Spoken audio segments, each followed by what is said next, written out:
Ayurveda medical association of ഇന്ത്യയുടെ Paravur area വാർഷിക സമ്മേളനം മുനിസിപ്പൽ ചെയർപേഴ്സൺ ബീന ശശിധരൻ ഉദ്ഘാടനം ചെയ്തു.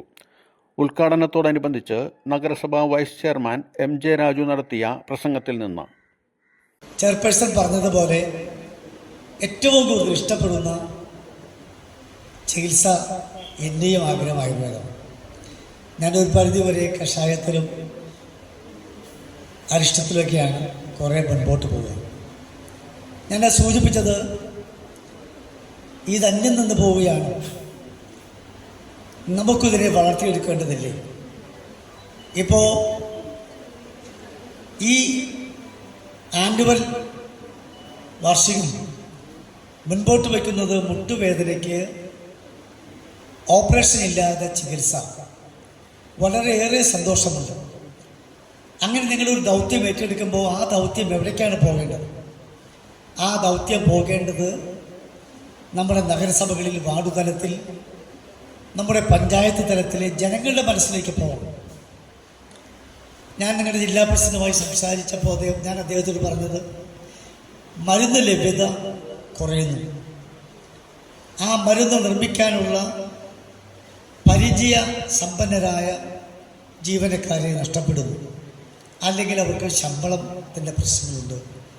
നമുക്ക് ആയുർവേദ ഔഷധശാലകൾ മുൻപോട്ട് കൊണ്ടുപോകാനുള്ള ഒട്ടേറെ പ്രതിസന്ധികളുണ്ട്. ഞാൻ ഈ താലൂക്കിൻ്റെ അല്ലെങ്കിൽ ഏരിയയുടെ ഓഫീസിൻ്റെ നിർമ്മാണം എൻ്റെ വാർഡിലാണ്. അതിൻ്റെ ഓഫീസ് ഉദ്ഘാടനവുമായി ബന്ധപ്പെട്ട് ബഹുമാനീയനായ പ്രതിപക്ഷ നേതാവ് ആ ചടങ്ങിന് വന്നപ്പോൾ ഞാൻ അദ്ദേഹത്തോട് പറഞ്ഞു, പ്രതിപക്ഷ നേതാവ്, ഇത് അങ്ങ് ഡോക്ടർ ലീന ഡോക്ടർ കുറേ പ്രപ്പോസൽ അദ്ദേഹത്തോട് നിയമസഭയിൽ അവതരിപ്പിക്കാൻ എഴുതി കൊടുത്തിട്ടുണ്ടായിരുന്നു. ഒന്ന് രണ്ടെണ്ണം അവതരിപ്പിച്ചു എന്നാണ് എന്നോട് പറയാം. എന്നോട് പുറകെ നിൽക്കുന്നത് ലീന ഡോക്ടർ പറഞ്ഞിട്ടുണ്ടായിരുന്നു. എനിക്ക് നിങ്ങളോട് സൂചിപ്പിക്കാനുള്ളത്, ഏരിയ തലത്തിൽ, ജില്ലാ തലത്തിൽ, സംസ്ഥാന തലത്തിൽ എൻ്റെ ഒരു അപേക്ഷയാണ്, റിക്വസ്റ്റാണ്. നമുക്ക് ആയുർവേദം കേരളം ആയുർവേദത്തിൻ്റെ ഈറ്റില്ലമാണ്. ഇവിടെയെങ്കിലും അത് നമുക്ക് പരിപോഷിപ്പിച്ച് മുൻപോട്ട് കൊണ്ടുപോകാൻ നമുക്കെല്ലാവർക്കും ഒരുമിച്ച് മുൻപോട്ട് പോയേ പറ്റൂ.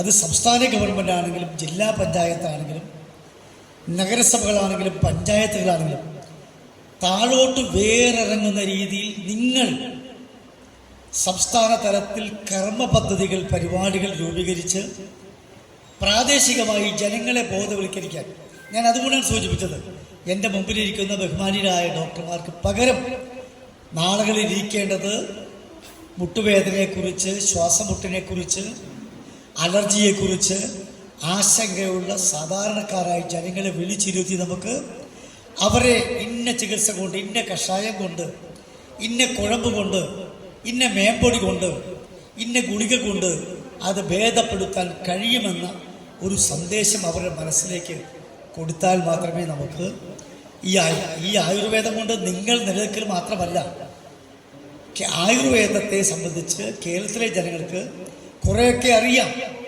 പക്ഷേ ചികിത്സാ രീതിയുടെ താമസം, സാമ്പത്തിക ചെലവൊക്കെ ഇതിനകത്ത് പ്രധാന ഘടകമാണ്. പക്ഷെ അതൊക്കെ ലഘൂകരിക്കാൻ കഴിയുന്ന ഒരു പ്രൊജക്റ്റുമായി സംസ്ഥാന ഗവൺമെൻറ്റിൽ സ്വാധീനം ചെലുത്തി. നമ്മുടെ പ്രതിപക്ഷ നേതാവ് മോശക്കാരനല്ല. സഭയിൽ വിഷയങ്ങൾ അവതരിപ്പിക്കാൻ, ആ വിഷയത്തെക്കുറിച്ച് നന്നായി ചർച്ച നടത്താൻ, പഠിക്കാൻ, അവതരിപ്പിക്കാൻ, അത് പിടിച്ചു വാങ്ങാനൊക്കെ അദ്ദേഹത്തിന് അറിയാം. അപ്പോൾ സംസ്ഥാന നേതൃത്വം ഉൾപ്പെടെ, ജില്ലാ നേതൃത്വം ഉൾപ്പെടെ എനിക്ക് നിർദ്ദേശിക്കാൻ ഞാൻ മറ്റൊന്നിലേക്കും കിടക്കുന്നില്ല. ഇത് നമുക്ക് ഇതിനെ പരിപോഷിപ്പിക്കാൻ ഏത് തലം വരെ പോകാൻ കഴിയുമോ അതായിരിക്കണം ഇന്നത്തെ നിങ്ങളുടെ ചർച്ച. ആ ചർച്ച ജില്ലാ തലത്തിലും സംസ്ഥാന തലത്തിലും മുൻപോട്ട് പോകട്ടെ. നമുക്ക് ഈ മേഖലയെ കരുപിടിപ്പിക്കാൻ, കരുത്താർജിക്കാൻ കഴിയുന്ന ഒരു രാഷ്ട്രീയ കേരളം, ഒരു രാഷ്ട്രീയമായ സംസ്കാരം പ്രാദേശികമായ ജനങ്ങളിലേക്കുള്ള, ഞാൻ സൂചിപ്പിച്ചത് അധികാര വികേന്ദ്രീകരണം, മഹാത്മജിയുടെ സ്വപ്നം ഗ്രാമസ്വരാജ്. ആ അധികാര വികേന്ദ്രത്തിലൂടെ ഇപ്പോൾ നമ്മുടെ രഞ്ജിത്ത് ഡോക്ടറും ഡോക്ടർ ലീന ഡോക്ടറൊക്കെ നഗരസഭയുടെ പദ്ധതി രൂപീകരണത്തിലേക്ക് വരാറുണ്ട്. അപ്പോൾ അതെല്ലാം നമുക്ക് മുകളിൽ നിന്ന് തീരുമാനിച്ചാൽ താഴെ തലത്തിലെല്ലാം, ഗ്രാമസഭയിൽ, വാർഡ് തലത്തിൽ, നഗരസഭാ തലത്തിൽ, പഞ്ചായത്ത് തലത്തിൽ അതെല്ലാം പ്രാവർത്തികമാക്കാൻ കഴിയും.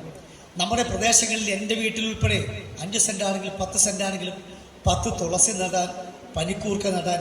ഇപ്പം ഞാൻ ഡോക്ടറോട് പറഞ്ഞു, ഇപ്പോൾ കുറുന്തോട്ടി കാണാനില്ല, തുമ്പ കാണാനില്ല, തൊട്ടാവാടി കാണാനില്ല, എത്രയോ പച്ചമൃഗം കാണാനില്ല. അപ്പം അതൊക്കെ നമ്മുടെ പ്രദേശങ്ങളിൽ, നമ്മുടെ വീടുകളിൽ നട്ടുപിടിപ്പിക്കാനുള്ള ഒരു മനസ്സുണ്ടാക്കാൻ, അത്തരത്തിലേക്ക് ചിന്തിക്കാൻ, ചിന്താധാര ഉണ്ടാക്കാൻ ഈ വാർഷിക സമ്മേളനത്തിന് കഴിയട്ടെ എന്ന് സർവശക്തനായ ജഗദീശ്വരനോട് പ്രാർത്ഥിച്ചുകൊണ്ട് നിങ്ങൾക്ക് എല്ലാവർക്കും പറവൂർ നഗരസഭയുടെ കൂടി എല്ലാവിധ പിന്തുണകളും നേർന്നുകൊണ്ട് ആശംസ നേരുന്നു. നന്ദി, നമസ്കാരം.